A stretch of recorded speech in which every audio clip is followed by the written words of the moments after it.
Nossos eventos contam com o patrocínio da cooperativa Sicredi Serrana, com o apoio do Hotel de Capri, Veritá Diagnóstico por Imagem, Planeta Água, Apliper Software, Rosler Automação Industrial e Energia Solar.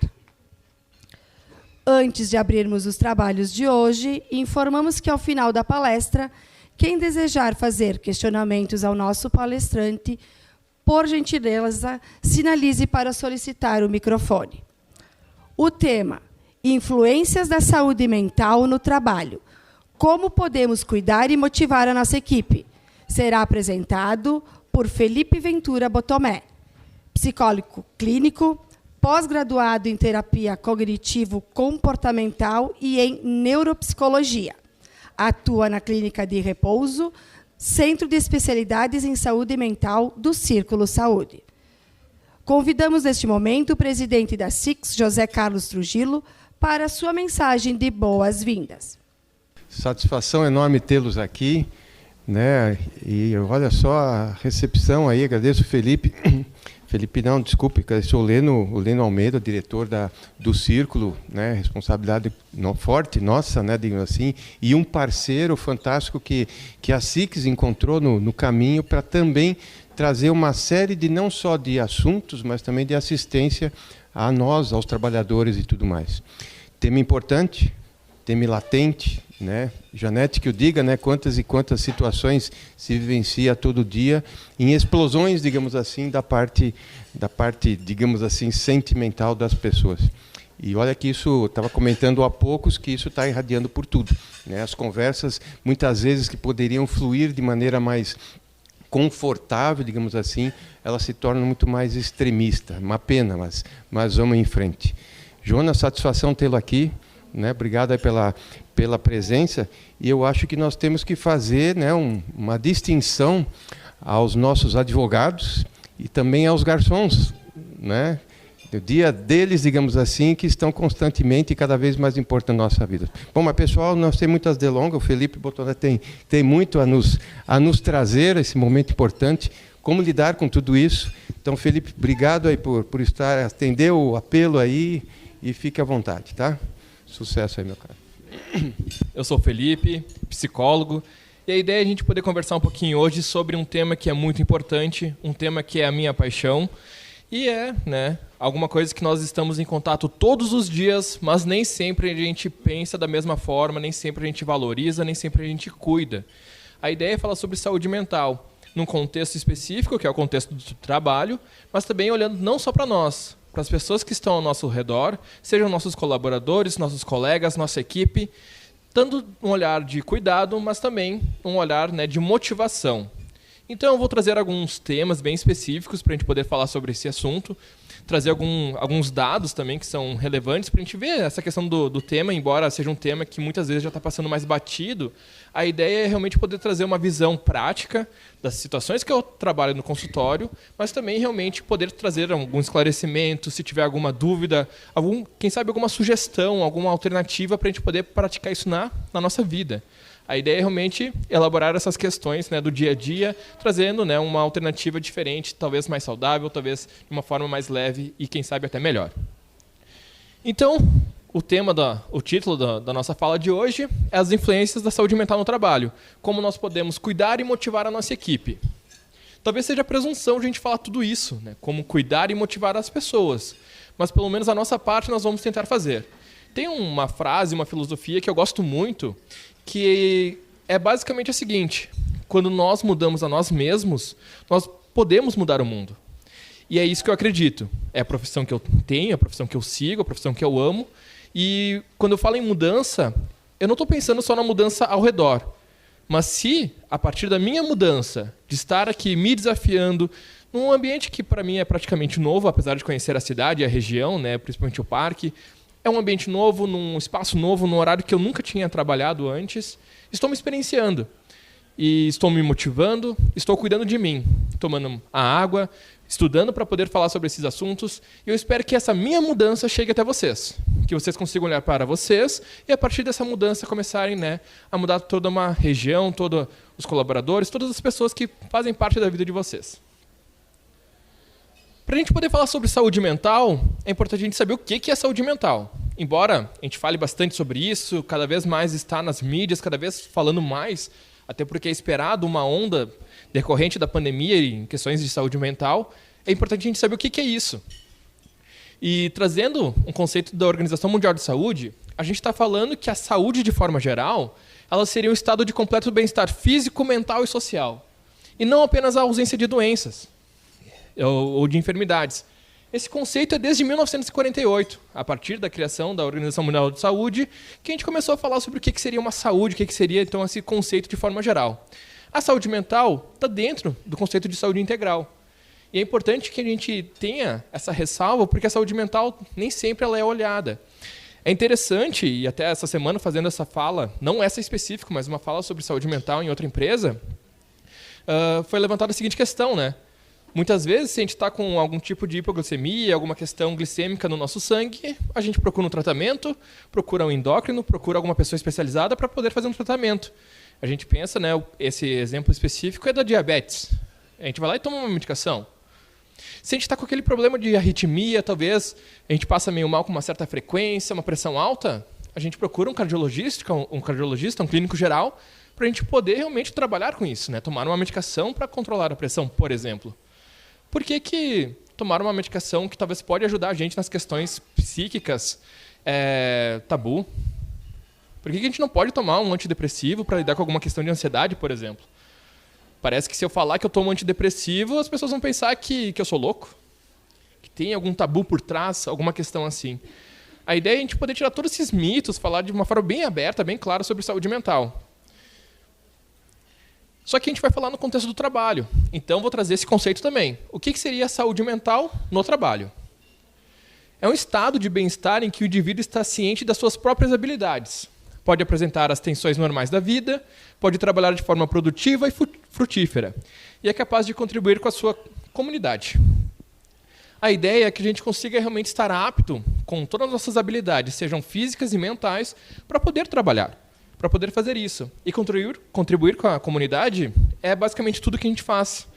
É viver em sociedade, é comprar do comércio local, ou talvez não do local, mas para a gente realmente poder voltar a investir de uma forma, né, para o nosso meio. Só que quando nós temos algum tipo de problema em saúde mental, a gente começa a apresentar algumas características. E uma das mais importantes é de produtividade. Se nós não estamos bem com a gente mesmo, muitas vezes a gente acaba perdendo aquele ritmo de trabalho. Talvez, se a gente estivesse numa situação difícil de lidar, vamos pegar uma situação, por exemplo, de luto, né? A gente perde um familiar, um ente querido. Será que a gente consegue trabalhar da mesma forma como se a gente estivesse trabalhando em algum outro momento da vida? Dificilmente isso acontece, porque nossas questões internas influenciam em todos os nossos meios. Eu admiro muitas pessoas que falam para mim que consegue separar os problemas de casa do trabalho. Eu espero que me ensinem, porque até então eu não sei fazer isso. Eu tenho que ser bem sincero para vocês. E é muito importante, na minha visão como psicólogo, estar bem comigo mesmo. E uma das coisas que eu faço questão de falar é que a minha terapia está em dia. Toda semana eu vou lá com a minha psicóloga, além de fazer a supervisão clínica, eu também faço, né, um acolhimento, uma psicoterapia com ela, justamente para poder cuidar de mim. Se não estiver bem, como que eu vou ajudar outras pessoas? Porque esse é o meu trabalho. Mas agora, se a gente não estiver muito bem, como é que a gente vai trabalhar? Seja numa linha de produção, seja na gerência, seja na liderança de alguém, seja fazendo alguma atividade solo. Se a gente não estiver bem, a gente pode ter algum tipo de prejuízo. E aí os dados da Organização Mundial de Saúde, que foram apresentados também pela Escola Nacional de Administração Pública, dizem que a depressão e a ansiedade elas causam um impacto significativo na economia, sendo estimado cerca de US$1 trilhão em perdas de produtividade. Ou seja, se talvez naquele ano a gente tivesse um nível de produtividade alto, grande e bom, por conta da questão de saúde mental, principalmente ansiedade e depressão, a gente acaba tendo uma diminuição nesse número de produtividade. Ou seja, o retorno financeiro por conta disso acaba indo lá embaixo. Tá, mas então é só a gente tirar essas pessoas que não estão produzindo, né? Então acabou o problema, né? Não é bem assim, gente. Esse mesmo estudo da Organização Mundial de Saúde traz a seguinte informação, que para cada dólar investido, se tem uma expectativa, né, de um retorno de $4 em relação àquele valor que foi investido. Ou seja, investir em saúde mental, bem-estar, qualidade de vida, nós podemos retornar 4 vezes o número daquele investimento. Se ao invés de a gente negligenciar e fazer como foi feito ao longo da história, de a gente separar as pessoas, trazer como a saúde mental fosse um tabu, não se fala sobre isso, são os loucos, vamos isolar, vamos internar, vamos deixar ele em outra cidade, que isso já aconteceu várias vezes ao longo da nossa vida. Se ao invés de fazer isso, de fechar o olho para um problema, a gente acolher o problema e realmente, vem aqui, vamos resolver isso, vamos investir em saúde, vamos olhar para cada um de nós. Se a gente fizer isso, a gente vai ter 4 vezes o retorno. Se a gente fechar o olho, a gente vai perder cerca de US$1 trilhão por ano. E aí a gente começa a ter algumas escolhas. Tá, mas outros dados que podem, né, trazer essas influências da questão da saúde mental no trabalho. A concessão de auxílio-doença antes da pandemia, tá, gente? Por invalidez decorrente a transtornos mentais aumentou 26% de 2019 a 2020. Ou seja, os impactos iniciais da pandemia fizeram aumentar a invalidez, a incapacidade de produzir das pessoas que estavam tendo algum tipo de transtorno mental. Os afastamentos por motivos como depressão e ansiedade registraram a maior alta entre as principais doenças indicadas como razão de concessão do benefício. Em 2020, foram registrados 285 mil concessões do benefício. São pessoas que conseguiram benefício, gente. E das outras pessoas que não conseguiram? Das outras pessoas que simplesmente desistiram do trabalho, que não conseguem lidar, ou talvez que tinham o próprio negócio, acabaram falindo. Infelizmente, né, a gente sabe que nem todos os casos acabam sendo, né, resolutivos, nem sempre a gente acaba tendo uma alternativa saudável para lidar com essas questões, e muitas vezes a depressão, a ansiedade e até outros comportamentos mais autodestrutivos acontecem. Mas é importante a gente salientar que, né, essas situações estão acontecendo. E das pessoas que pegaram o benefício, a média de tempo em afastamento foi de 200 dias. Se não me engano, do dado de 2020, é 196 dias a média das pessoas. Então, nós estamos falando que, em um ano, quase 300 mil pessoas ficaram afastadas por 200 dias por questões de saúde mental. É importante a gente falar sobre isso? É. Então, de acordo com o levantamento mais recente sobre o tema, publicado pela Secretaria da Previdência, os episódios depressivos são a principal causa de pagamento de auxílio-doença não relacionado a acidentes de trabalho. Ou seja, das situações de auxílio-doença, a gente está falando que 30% das que não são acidente de trabalho são por depressão. Em segundo lugar, tem os transtornos ansiosos, com 17,9%. Então, depressão e ansiedade, elas acabam sendo, né, as principais características das situações de saúde mental que podem acontecer no trabalho. E o que está acontecendo, então? Por que a gente acaba ficando assim? A ideia é entender um pouquinho do processo de adoecimento de saúde mental.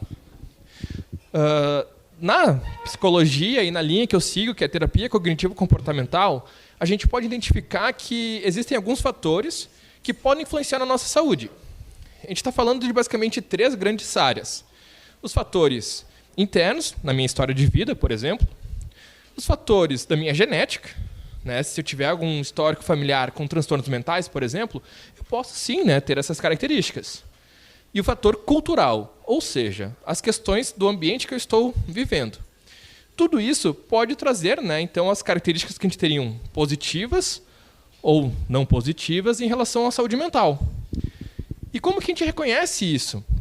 Talvez a gente pode ter, sim, uma herança genética, uma predisposição para adoecimento. Só que se a gente estiver num ambiente acolhedor, tranquilo, saudável, a gente não vai acontecer isso. Agora, se eu, apesar de ter as condições genéticas de estar super bem, só que meu ambiente é estressante, se eu não consigo lidar com as questões, se a pressão no trabalho é tão grande que eu não consigo nem dormir, e desde o ano passado, da troca do ano, a síndrome de burnout agora entra como uma doença ocupacional, não como uma doença mental, a gente está falando de uma sensação de exaustão física física e mental, por conta do trabalho, excesso de trabalho. A gente está falando que o ambiente pode influenciar, sim, na nossa saúde mental. E como que isso aparece? Aqui tem alguns dos principais sinais e sintomas que podem estar relacionados à saúde mental, que nem sempre a gente sabe. O que é um sinal, o que é um sintoma? Sinal, vamos lembrar da sinaleira. É o que eu vejo. Sintoma, vamos lembrar do que eu sinto. Então, coisas internas. Aqui tem alguns sinais e sintomas que a gente pode tanto perceber no outro, mas também perceber em nós mesmos. E se alguma dessas coisas elas começam a ficar mais evidentes hoje em dia, que não é aquela coisa assim, eu sempre fui pessimista, agora eu só estou um pouquinho mais. Bom, talvez a gente já tenha essa característica. Eu sempre fui mega otimista, e agora eu acho que tudo vai dar errado. Aí a gente tem uma alteração na nossa saúde mental, uma possível alteração. Que se a gente não tiver esse cuidado, esse olhar, pode ser que isso a longo prazo se transforme, né, se torne um episódio depressivo, por exemplo. Isolamento, e eu deixo essa por primeiro, até para falar que nós fomos, né, obrigados a ficar em isolamento social. Isolamento, ele é uma característica, né, um dos critérios diagnósticos da depressão, por exemplo. Então nós fomos obrigados a ter um critério que pode atender a um transtorno depressivo por mais ou menos 2 anos. Será que isso pode impactar na nossa saúde mental? Então, sim, pode trazer impactos. Irritabilidade, assim como outras emoções, se elas estiverem numa situação muito intensa, numa questão que a gente não consiga lidar, né, uma explosão, por exemplo, de irritabilidade, pode ser também sinal de saúde mental, de problemas de saúde mental. E muitas vezes as pessoas pensam que depressão é só tristeza. Mas tristeza é uma resposta emocional. Irritabilidade, a raiva, também é uma resposta emocional.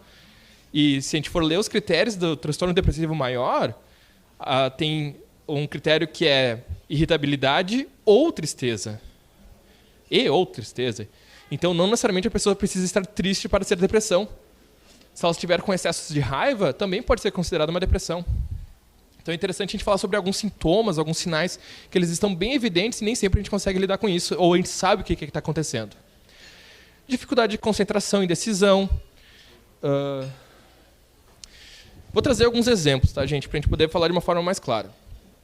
Se eu estou vivendo um tipo de estresse no trabalho o tempo todo, todos os dias eu estou estressado, eu chego em casa, não consigo desligar o celular, eu vou dormir, eu fico pensando no planejamento do outro dia, eu realmente não descanso. Se eu não descanso, eu acordo cansado. Isso acaba sendo quase que natural. E eu espero que vocês não façam isso. Eu espero que todo mundo que acorda super descansado. Talvez isso não aconteça com tanta frequência, mas vamos cuidar um pouquinho mais. Porque o nosso corpo, em estado de repouso, ele descansa. Ou seja, se vocês estão sentados nesse momento, o corpo de vocês, os músculos estão relaxando. Se a gente estiver deitado e dormindo, por que nosso corpo não descansa? A gente não descansa, ou a gente acorda cansado, porque a gente não desliga. E se a gente não desliga em excesso, e isso começa a trazer mais prejuízos, nós estamos falando da síndrome de burnout, que é uma exaustão mental oriunda do trabalho. Olha como é importante a gente cuidar da nossa saúde. Só que são características que a gente não percebe. Porque a gente não tem um exame rápido, por exemplo, medir a pressão, para falar que a gente está com problema de saúde mental. Existem exames, sim, que evidenciam, né, a existência da depressão, da ansiedade, o aumento do hormônio do estresse no organismo. Tem tomografias, né, funcionais que também apresentam as características de depressão, assim como outros exames de imagem. Só que não é um exame tão acessível assim para a gente pegar lá, será que eu estou triste ou será que eu estou com depressão? Não é, por exemplo, um exame de pressão alta. E aí a gente precisa confiar muito na palavra da pessoa. Infelizmente, algumas pessoas usaram isso ao longo do tempo para falar, não, estou com depressão, vou ficar em casa. Sendo que talvez a pessoa não tivesse isso. Isso existe, gente. Infelizmente existe. Mas a gente também está falando agora das pessoas que têm algum problema de saúde mental, que têm essas características, que não conseguem nem se levantar da cama por conta da depressão. E isso realmente é importante que a gente consiga trazer alguma alternativa, fazer alguma coisa diferente. Baixa autoestima, e a questão, quando a gente fala em estima, a gente fala sobre algumas características que elas podem ser inatas do nosso organismo, são desenvolvidas ao longo do nosso crescimento, que é autoestima, autoconceito e autoeficácia, aquela sensação de a gente dar conta, de a gente consegue, que a gente é muito bonito, que a gente é uma pessoa boa. Talvez ao longo da nossa criação a gente não tenha sido valorizado o suficiente ou investido o suficiente. E aí chega numa hora de uma prova, ou então no trabalho, a gente pensa, será que eu vou dar conta? Eu tenho que confessar para vocês algumas coisas, e eu gosto muito de usar meus exemplos pessoais, porque eu também sou uma pessoa, eu sou um humano. E até um tempo atrás, eu era muito tímido, muito tímido. E como eu falei para vocês, eu estou me desafiando, mudando a mim mesmo, num ambiente que eu não conheço, num ambiente que eu não estava tão familiarizado, fazendo uma fala para várias pessoas. O meu eu do passado falaria, nossa, nunca vou fazer isso. Imagina, vou falar em público. Isso era uma sensação de autoeficácia baixa. Eu achava que eu não tinha capacidade de fazer isso. Com muita terapia, olhando realmente para mim, pensando nos processos, estudando bastante, passando por essa aprovação passo a passo, hoje eu falo com naturalidade. Hoje é tranquilo para mim falar ao público. Tanto que eu faço questão de vir da forma como eu tenho meus pacientes. Estou com meu tênis colorido, com minha calça normal, minha camisetinha aqui, super tranquilo, porque eu acho que isso é ser humano. Eu não vou estar, e eu pretendo, quando eu atendo meus pacientes, eu pretendo estar muito próximo dele, da realidade dele. Então é justamente por isso que eu faço isso com vocês. Falar da forma como eu falo, fazer desse jeito tão humano, tão conectado, justamente para a gente se sentir pertencente. Esse é um movimento que eu faço. Talvez alguns anos atrás eu não sabia disso. Eu achava que eu não ia dar conta. Só que é possível a gente investir na nossa saúde mental e realmente dar conta. Outras coisas que podem aparecer, que nem sempre a gente associa com saúde mental, são as dores. Dores no corpo, de cabeça, sensações gastrointestinais. E essas dores, principalmente, estão associadas à ansiedade. Espero que vocês não tenham passado por isso, mas aquela sensação de coração saindo pela boca, ou então, né, de peso no peito, ela não é, e geralmente não vai ser, um problema de coração. Porque o coração está ligado no sistema parasimpático do nosso cérebro, e o nosso sistema parasimpático ele não necessariamente vai reconhecer a dor. Ou seja, se a gente tem alguma situaçãozinha lá no intestino, a gente não vai reconhecer ele movimentando. Mas agora uma cólica a gente sente, que é um sistema um pouquinho diferente. Se o coração não está ligado nesse sistema, como que a gente sente dor no peito? Como que a gente sente o coração saindo pela boca? Isso é uma resposta ansiosa, não de ataque cardíaco. Só que quando a gente chega no pronto-socorro, com o braço formigando, com o corpo tremendo, com o coração saindo pela boca, a gente fala que está tendo um ataque cardíaco, a pessoa vai lá, mede a pressão. Não, tua pressão está normal. Talvez seja um ataque ansioso, né? Uma crise ansiosa, e não um ataque cardíaco. Então, a nossa mente influencia muito no nosso corpo. Eu vou brincar um pouquinho com vocês, embora vocês estejam nesse almoço, né? Então, eu espero não ser desconfortável, mas só para vocês fazerem um pequeno exemplo do quanto a nossa mente influencia na gente. Vocês já perceberam que a nossa língua ela é grande demais para o tamanho da nossa boca e quem segura ela são nossos dentes ou lábios? É estranho, né? Agora a gente ficou com aquela sensação na boca, assim, meio desconfortável, né? Como é que vocês não estavam sentindo isso aí antes? Olhem como o nosso foco, nossa atenção, ela influencia como nós nos sentimos. E vamos pensar que talvez a gente tenha um desconforto, sei lá, gastrointestinal, a gente tenha alguma outra sensação ao longo do corpo. Será que a gente focar isso, esse tipo de atenção por muito tempo, será que isso vai influenciar na gente? Pode influenciar.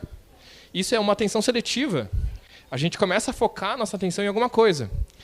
E olhem como nossa mente ela é maravilhosa. Porque eu mudei o assunto, todo mundo esqueceu a língua. Eu falei a palavra língua, vocês voltaram a sentir ela na boca. Então, sim, nós podemos influenciar como nós nos sentimos e o nosso corpo a partir da nossa mente. E esse treinamento, essas habilidades que a gente pode desenvolver, elas são características que a gente fala sobre saúde mental. Só vou dar uma olhada no tempo, né, para respeitar nosso cronograma. Porque senão eu vou falar demais, gente. É uma área que eu amo, que eu gosto muito, então se vocês deixarem aqui, a gente vai ficar, né, não vai ser um almoçando, vai ser uma tarde inteira falando sobre saúde mental. Problemas de memória podem acontecer por conta dessa exaustão, além de outras características que a gente está falando do nosso cérebro, que isso pode ter, sim, influências. O pessimismo, de forma geral, nós temos uma tendência, né, quando nossa amígdala, que é a amígdala cerebral, não a da garganta, tá? A amígdala cerebral ela começa a sofrer alterações, ela começa a disparar por qualquer coisa. E geralmente ela vai disparar por respostas de medo ou então de tristeza, às vezes de raiva, por isso que a raiva também está associada. Então, se a nossa amígdala está disparando por qualquer coisa, acontece 100 situações ao longo do dia. 99 são positivas e uma é ruim. Qual que a gente vai lembrar? Só que se a gente só lembrasse da ruim naquele dia e parasse, está tudo bem. A gente lembra dessa situação ruim por uma semana, um mês. Eu brinco bastante no consultório com meus pacientes, eu falo o seguinte: tá, nós já estamos há 6 meses em terapia. 8 meses, vamos pegar aqui agora mês 8. Nós já estamos em 8 meses em terapia. Eu quero que tu enumere e me fale 3 erros que eu cometi nesses encontros que a gente teve ao longo desses últimos 8 meses. Geralmente a pessoa não responde. Nossa, imagina, cometeu algum erro? Não. E eu falo meio travado, eu falo rápido, então às vezes eu dou até uma trocada nas letras ali. E ela, não, isso não acontece. E eu faço a mesma pergunta, tá, em 8 meses de terapia, nos momentos que a gente se encontra, me diz os teus erros. Ah, porque aquela vez eu falei sobre isso e eu queria falar sobre aquilo. Ah, outro dia eu esqueci sobre aquele assunto. As nossas questões internas são muito mais evidentes. Nós nos punimos muito. Se nós erramos, isso fica na cabeça. Se outra pessoa erra, nós temos compaixão. Faz sentido? Nem sempre faz. Mas é importante a gente olhar para nós com certo carinho. Desânimo, vontade de sumir ou dormir. Né? Aquela coisa assim, só quero dormir por um mês, só quero sumir, ir para uma viagem sem rumo. Essas características elas também podem ser associadas com transtornos de saúde mental. Respostas emocionais incoerentes. Eu estou feliz demais no momento que talvez não seja para estar feliz. Eu estou triste demais no momento que não deveria estar tão triste assim. Ou então, eu ganhei na Mega Sena e eu não consigo nem comemorar. Uhul! Essas respostas emocionais incoerentes podem sim estar sendo afetadas por conta daquela alteração na amígdala que eu falei para vocês, que ela acaba, né, não associando as respostas que deveriam estar sendo associadas. Alterações no apetite e sono, então também são muito características de transtornos mentais. A gente pensa que em torno de 5% do peso da pessoa pode alterar no episódio depressivo, seja para mais ou para menos. Tem pessoas que chegam para mim e dizem, nossa, em um mês eu perdi 5 quilos. Só que ela não está fazendo nada para isso, ela não está numa dieta, ela não está numa academia, não está fazendo alguma atividade assim. Então a gente associa sim que essa falta do metabolismo, que essas questões internas, que as questões emocionais não fazem com que ela consiga se alimentar, por exemplo. Então é importante sim a gente ser um pouco mais aberto em relação à saúde mental. E o abuso de substâncias, esse sim acaba sendo uma das características que são muito influenciadas pelo trabalho. As pessoas, para poder lidar com o estresse do trabalho, chegam no final de semana, tomam uma cervejinha, um vinhozinho. Ah, mas isso não é alcoolismo. Gente, o transtorno de uso de substâncias também é associado com a frequência que a gente usa. Se a gente usa uma cervejinha uma vez por semana, nos últimos 20 anos, gente, isso é alcoolismo. É. Nós estamos falando de uma característica de uma vez por semana. E quando eu falo isso, todo mundo fica meio, nossa, como assim? O que a gente pode fazer de exame, tá? Se a gente ficar um mês sem tomar, a gente se sente super bem? Ou será que a gente vai sentir aquela dorzinha de cabeça, aquela vontadezinha de tomar uma? Essa vontadezinha de tomar uma, aquela dor de cabeça, são sintomas de abstinência. Então, é interessante a gente olhar para nós, que às vezes o nosso refúgio, nossa fuga, nossa evitação de um sofrimento pode ser associada com um tipo de transtorno de saúde mental. Bom, eu falei um monte de coisa, agora, né, a ideia é trazer um pouquinho de algumas respostas, resoluções, do que nós podemos fazer. Eu trago alguns conceitos que são bem interessantes para a gente poder falar. Acolhimento. É tanto nos acolher, mas também acolher as pessoas próximas, que é entender que cada sofrimento é um sofrimento, e é um sofrimento real. Na adolescência, eu fui uma pessoa com ansiedade, eu tive crises de ansiedade. E a ansiedade, de forma generalizada, a gente não reconhece os motivos. É muito difícil a gente saber separar o que é ansiedade e o que é um medo, o que é uma questão interna. E eu tinha muito medo de mariposa. Mariposa, para mim, era um inseto que eu não conseguia lidar. Só que esse sofrimento, para mim, ele era muito intenso. Será que para outras pessoas ter medo de mariposa é uma coisa tão ruim quanto é para mim? Meu cunhado, ele é fanático pela Juventude. Eu gosto do Juventude, eu torço para Juventude, mas está difícil. Só que se o Juventude perde, ele fica num sofrimento tão grande que às vezes é até difícil de conversar com ele naquele dia. Sofrimento é singular. É algo nosso. Alguma coisa que na nossa história de vida a gente acabou pegando essas informações e a gente acaba levando para nós. Isso pode ser em todas as áreas, inclusive no trabalho. Eu posso sofrer porque talvez na minha linha de produção, a cada 50 peças vem uma peça que vem com defeito. E eu me sinto mal por isso. Se esse sofrimento é real daquela pessoa, ele é real. Acolher aquela pessoa e saber que aquele sofrimento é real. E olhar para a pessoa assim, olha, sinto muito que tu está vivendo com isso, que isso está acontecendo. Não é legal que você tenha contato com a mariposa, não é legal que tu tenha contato com essa peça na linha de produção. Só que acolher a pessoa, o sofrimento é real. E nem sempre a gente faz isso. E o exemplo que eu dou, para quem tem filhos ou crianças próximas, a criança está lá correndo, aí ela cai no cascalho, machuca o joelho, está sangrando assim, vai lá a mãe e fala, não foi nada, filho. Como assim não foi nada? A gente está sangrando o joelho da criança. Nós temos o hábito de querer controlar nossas emoções. A gente fala que não foi nada, que não é para chorar, que não aconteceu nada, que está tudo bem. Só que a única pessoa que nós estamos enganando somos nós mesmos. E se a gente ensina isso para o nosso filho, vai ter lá, ele com seus 20, 30 anos, vai acontecer um término de namoro, ele vai ficar lá, não posso chorar.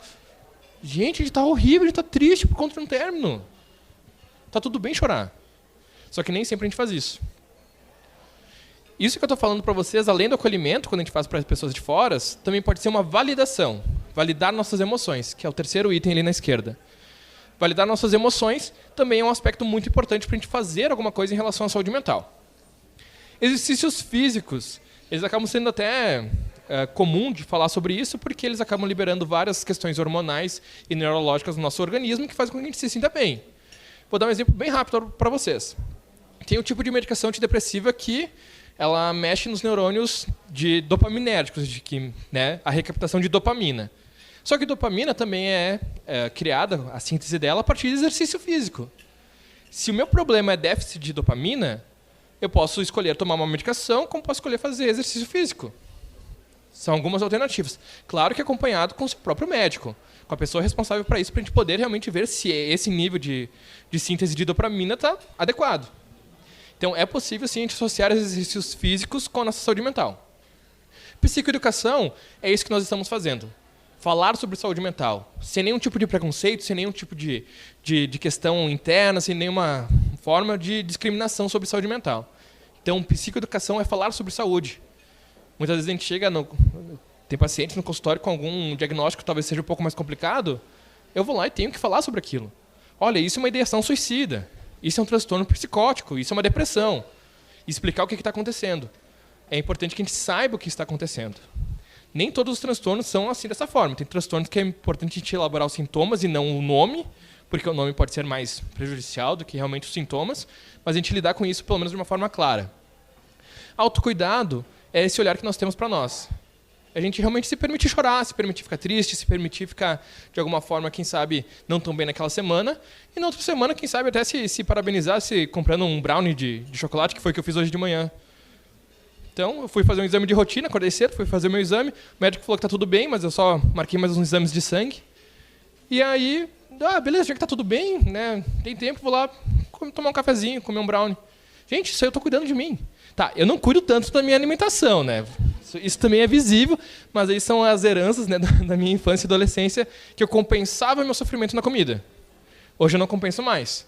Só que é claro que é uma transformação que está acontecendo, sendo que eu já perdi 6 quilos em questão de 2 meses, a partir de atividades físicas, por exemplo. E aí, quando a gente não consegue fazer mais nada de acolhimento, de autocuidado, de exercício físico, e a gente ainda tem sofrimento mental, a gente pode encaminhar para os profissionais de saúde. Profissionais adequados, tá, gente? Não é que uma terapia alternativa não vai ter resultado. Pode ter resultado. Mas não é necessariamente embasado cientificamente para isso. Aí a gente falou um monte sobre cuidado, e agora eu quero falar também sobre motivação. Porque eu falei como que a gente cuida, mas também como que a gente pode motivar as pessoas. E aí eu vou trazer 2 conceitos bem rapidinho sobre o que é uma motivação. Tá? A motivação é a probabilidade que uma pessoa inicie, dê continuidade e permaneça num processo de mudança específico. Eu falei para vocês que eu perdi 6 quilos em mais ou menos 2 meses aí que eu comecei a fazer exercícios, né? Só que se eu parar assim que eu chegar no meu objetivo, ou então se eu não cuidar mais da minha vida, pode ser que a minha motivação desanime. Eu tenho que estar, né, muito bem direcionado e alinhado com esses meus objetivos, com essa minha motivação, com essa minha característica interna que eu quero colocar de uma forma externa. E uma outra coisa muito legal da motivação é que ela pode ser tanto interna quanto externa. Eu posso ter fatores internos que me motivam, por exemplo, me senti meio gordinho, vou fazer uma academia. Fatores externos é chegar uma pessoa que eu conheço e falar assim, nossa, como tu emagreceu? É importante que a gente tenha um equilíbrio. Porque só o reforçamento externo não vai ser suficiente para a gente lidar com nossas características internas. Então a gente tem que estar alinhado, tanto internamente quanto externamente. E aí vem uma outra parte do conceito, que é a motivação é um estado interno que pode ser influenciado por fatores externos. Se eu estava me sentindo super bem comigo mesmo, não tem problema. Só que se eu estou me sentindo super bem, e aí eu tenho um transtorno específico, transtorno de dismorfia corporal, que eu me enxergo magro demais ou gordo demais. E aí as pessoas começam a falar assim, nossa, mas tu tá acima do peso, né? Como assim? Eu me sinto gostosão, assim. Será que talvez essa pessoa não esteja passando também por uma situação, nesse caso, dismórfica?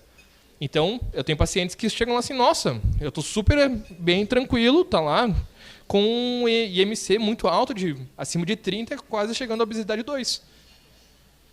Então é importante a gente olhar que tem algumas características de saúde mental que elas não condizem tanto com a realidade. Falar sobre saúde mental, a gente está trazendo a clareza sobre isso. Mas voltando, né, como que a gente motiva? Eu gosto de dar o exemplo de um escorregador. Esse desenho é para ser um escorregador, tá, gente? Tem escadinha ali e depois a gente escorrega. Se vocês já puderam participar ou brincar, ou já viram alguém brincando no escorregador, a gente tem a seguinte etapa. A gente vai lá, sobe as escadas, chega lá em cima, depois desce. Qual que é a parte divertida? Descer. Subir é legal. Mais ou menos. Para quem gosta de exercício, subir a escada acho que até que é legal, assim. Vamos pegar aqui um tobogã, né? Aquele escorregador aquático lá de parques de aquáticos, assim, a gente está lá em cima. A gente olha para baixo, dá um medinho. Eu não desço, né? Não vou. Dá um medo. Só que depois que a gente desce, vai que a gente pega aquela coragem e a gente desce. A gente se sente bem? Beleza, só que daí passou mais uns 6 meses, né? 6 meses não, 1 ano, né? Porque vamos pegar um parque d'água, então. Passou 1 ano, aí a gente vai lá de novo naquele parque d'água. A gente olha aquele tobogã assim, deve ser legal, mas eu tô com medo, eu não vou. Esse modelo que eu falei para vocês é um modelo de motivação baseado, né, do Prochaska e de Clement, que foram estudiosos que fizeram e criaram um modelo transteórico de mudança, em que a gente tem a seguinte característica. Na mudança, a gente tem algumas fases, sejam elas contemplatórias, né, pré e contemplação mesmo, a preparação, a ação e realmente a manutenção daquilo, que foi falado. A motivação é uma questão, né, interna que pode ser influenciada externamente, mas que a gente mantenha isso. Só que a gente pode ter uma recaída. Ou seja, nós fazermos essa atividade pode deixar a gente super bem. Só que pode passar um tempo, a gente pegar assim de novo naquele momento e dizer, mas eu não vou descer nesse tobogã. Não vou brincar nesse escorregador. Tenho medo. É mais ou menos isso que acontece. Como nós podemos, então, motivar as pessoas? Vamos pegar as fases. A pré-contemplação seria aquele momento como se fosse nada. Assim, a gente está viajando. Não tem nada para fazer, vamos parar nesse parque aquático. É verão, calor, está tudo certo. Lá assim tem uma plaquinha, a gente entra no parque. E a gente está lá. A gente não tem a noção do que a gente quer fazer. Ou seja, pré-contemplação é a nossa vida. Vamos pensar assim um outro exemplo que eu estou usando para poder emagrecer. Né? Que eu quero perder uns quilinhos ali. Eu queria emagrecer, mas não estava fazendo nada para isso. Não estava nem vendo como problema. Isso é pré-contemplação. Contemplação é quando a gente identifica que isso é um problema. Mas acho que realmente naquela foto que tiraram assim, estava meio gordinho, né? Ou então vamos pegar assim na questão do parque aquático, a gente pensa assim, seria legal se a gente fosse para o parque aquático nesse verão, já que está muito quente.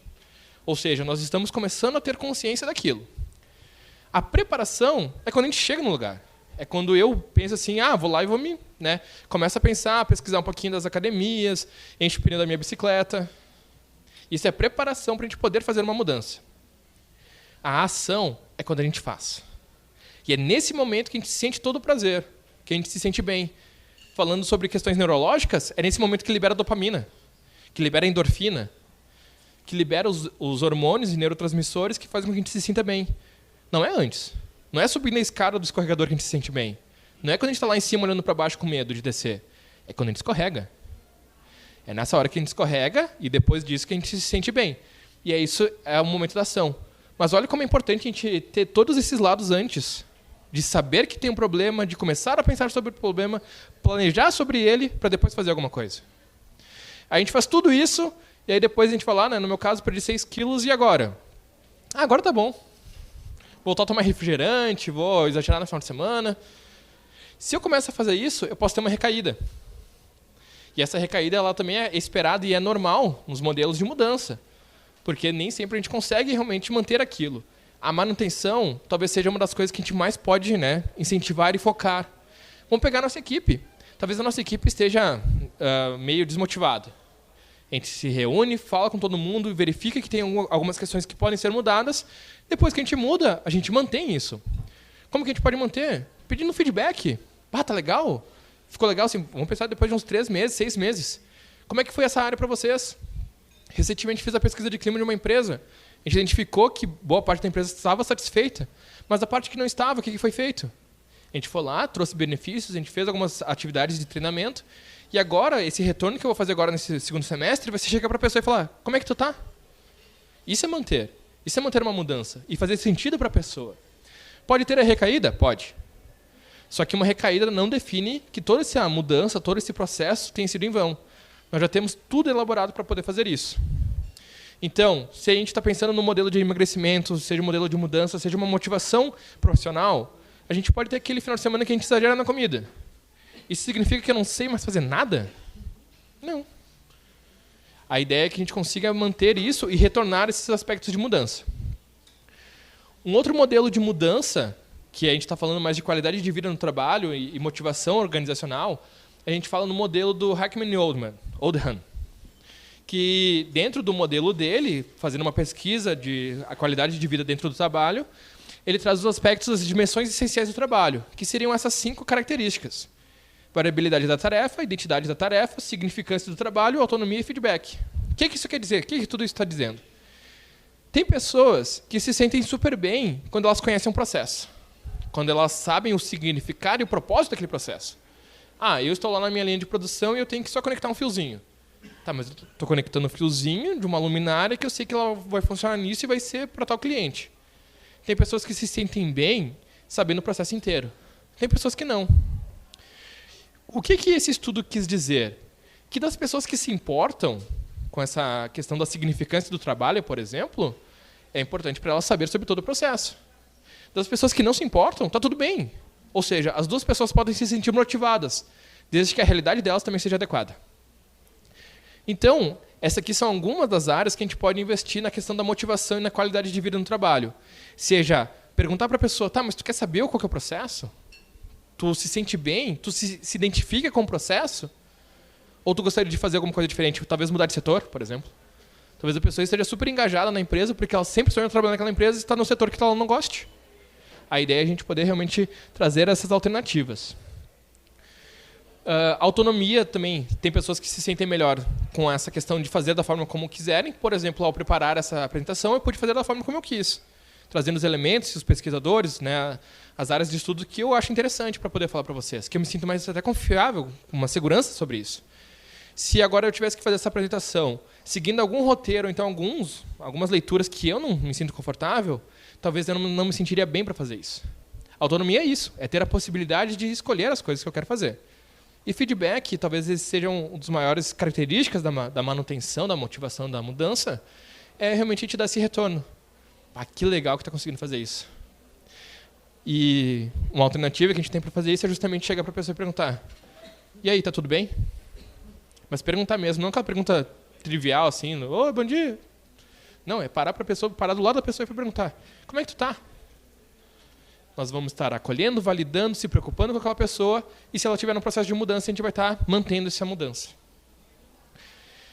Agora eu quero deixar esse espaço aberto para a gente poder fazer essas discussões, né? Então, se vocês tiverem dúvidas, situações, discussões, esse é o nosso momento para fazer essas trocas. Felipe, em primeiro lugar, parabéns por expor esse assunto, que eu acho assim, bem complicado na minha visão, né? Eu quero te fazer 2 perguntas que eu tenho uma curiosidade. A gente ouve em todas as mídias que essa pandemia, até você falou no início, que isolamento, eu entendi que ele é prejudicial, né? Só que ele veio e as empresas e as pessoas tiveram novas experiências, né? E até o governo agora aprovou, na semana que passou, o trabalho híbrido, né? Então, agora a gente está percebendo que muita empresa, digamos, o funcionário vai para a empresa uma vez por mês ou uma semana por mês e o resto da semana em casa, certo? Vai trabalhar de casa, né? Eu gostaria de ouvir a tua opinião, assim, quanto isso vai impactar? Porque eu falo por mim, eu detesto ficar sozinha, o meu negócio é gente. Não me interessa que tipo de gente, mas eu tenho que estar no meio das pessoas. Até posso estar sendo xingada, que não é o problema, eu me defendo. Mas eu não gosto de ficar sozinha, nunca, né? Então, assim, e essas pessoas, digamos que com certeza, que tem muitas que já têm a predisposição da depressão. Como é que vai ficar essa situação, né? E aí tem também, assim, a minha preocupação é isso, qual é o nexo com o trabalho, como é que vai ficar, causal ou não, né? Esse tipo de coisa.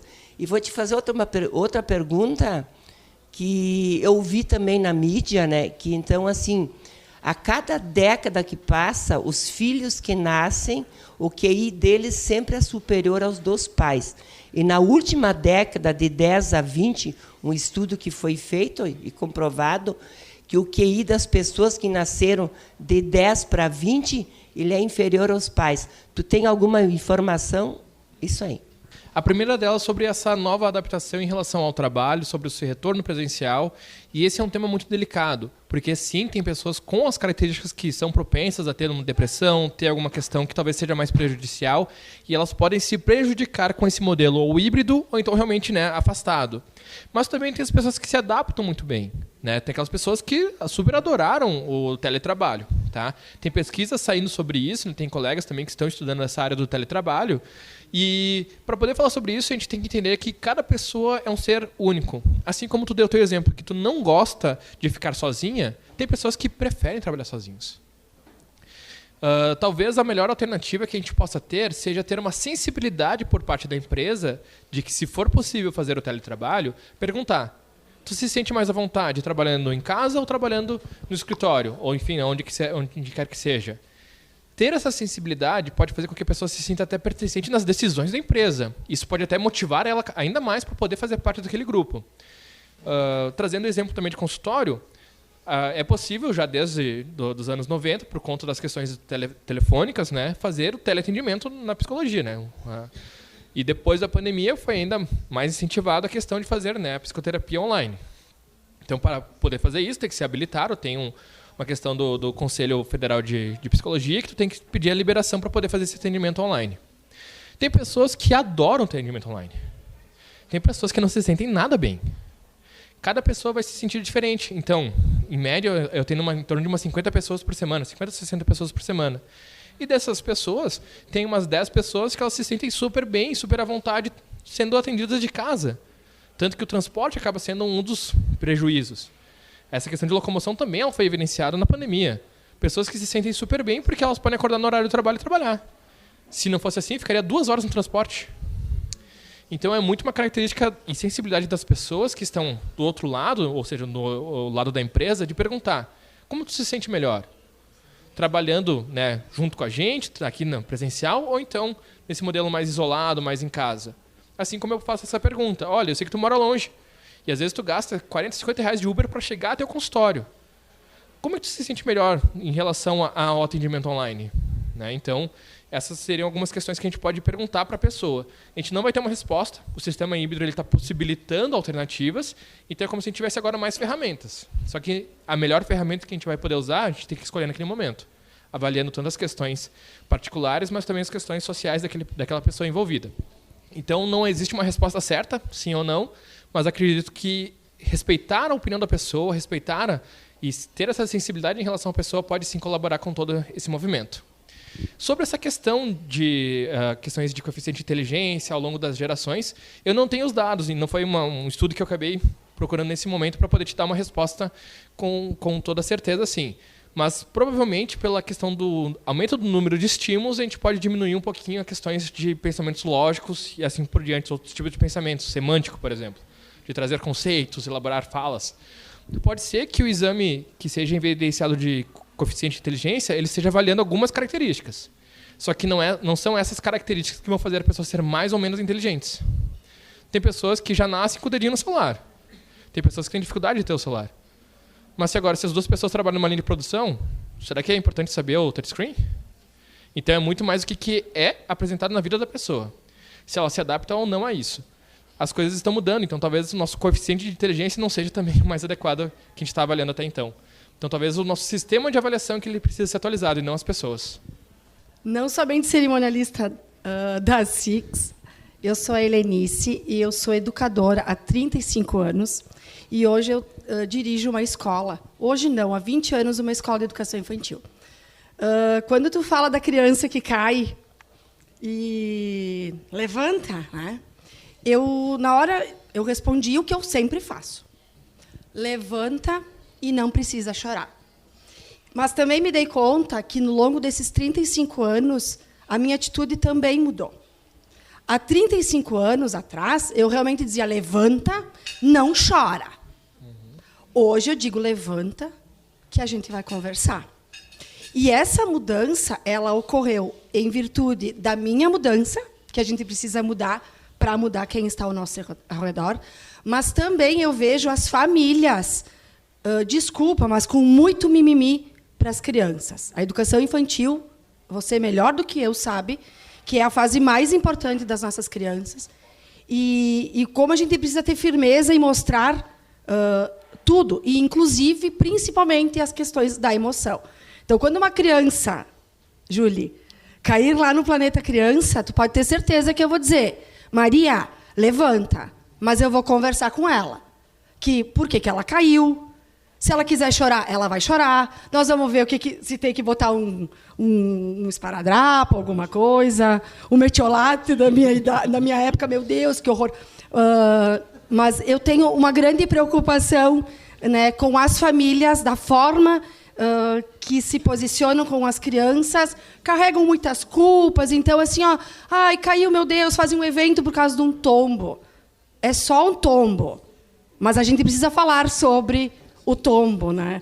Mas tu me colocou na cadeirinha do pensamento, que realmente, num primeiro momento, levanta e que era isso.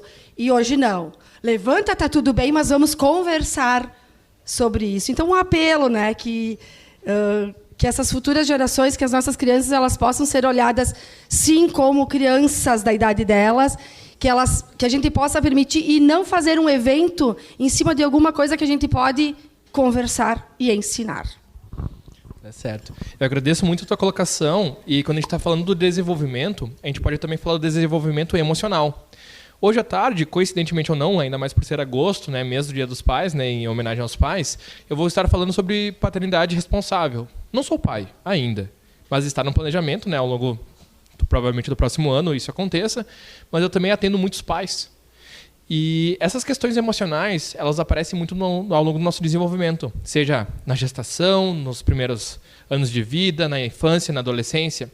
E muitas vezes a gente não dá ou não, a gente consegue não suprir as necessidades emocionais básicas. E quando a gente não faz essa supressão dessas necessidades, a gente pode ser, sim, ao longo da vida, uma pessoa que não consegue lidar com as emoções, que não se sente bem, ou então, realmente, a gente acaba sendo muito punitivo com a gente mesmo. Então, são algumas características que isso pode surgir desde a infância. São defesas emocionais que nós temos, mas que, elas elaboradas desde então, desde o início, a gente pode realmente fazer isso de uma forma diferente. Juntando com o nosso tema da saúde mental do trabalhador, a gente pode pensar que nossas pessoas ao redor, seja os colaboradores, os amigos, as pessoas de forma geral, nós também podemos tratar elas pensando nessa questão das necessidades básicas emocionais. O que aquela pessoa está precisando? Será que ela precisa de um abraço? Será que ela precisa de um xingão, de um sermão? Às vezes precisa também. A ideia de trazer isso para esse conceito também emocional para o trabalho é justamente para a gente ter essa sensibilidade e olhar para nossas pessoas. Pensando assim, o que eu posso fazer, né, para colaborar, ou então olhando até para nós, o que eu preciso.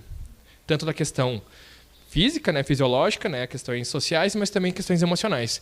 Eu espero ter, né, aberto esse pelo menos essa possibilidade de consciência nesse assunto. Nossa, eu não vou, eu já teria várias perguntas, mas eu vou deixar quieto assim. Enfim, então, Felipe, a SICS agradece muito a tua disponibilidade. Falamos, como o nosso presidente comentou, é um assunto latente, importante. Falava com o meu colega que não tem nem adjetivos para falar de tantas coisas, né, que a gente pode colocar dentro da saúde mental. E para nós, então, é uma honra poder ter te escutado, trocado e vivenciado esse momento e que a gente possa levar para casa reflexões. Todos nós para a cadeirinha do pensamento agora, para refletir sobre tudo que a gente pode fazer enquanto pessoas e enquanto equipes, enquanto empresas. Muito, muito obrigada. Obrigado. Então, eu quero agradecer a oportunidade de estar fazendo essa fala, né? Tem uma roda de conversa, uma pessoa que ela sempre brinca comigo, assim, toda reunião, toda roda de conversa, como se a gente levasse um tapa na cara das questões psicológicas, né, gente? Não é o objetivo, mas acaba acontecendo, a gente acaba refletindo sobre isso. Então, eu quero agradecer tanto a oportunidade, mas também em nome do Círculo, em nome da Clínica de Repouso, do Grupo Hub, de poder, né, estar fazendo a elaboração dessa psicoeducação sobre a saúde mental no trabalho. Então, muito obrigado, gente.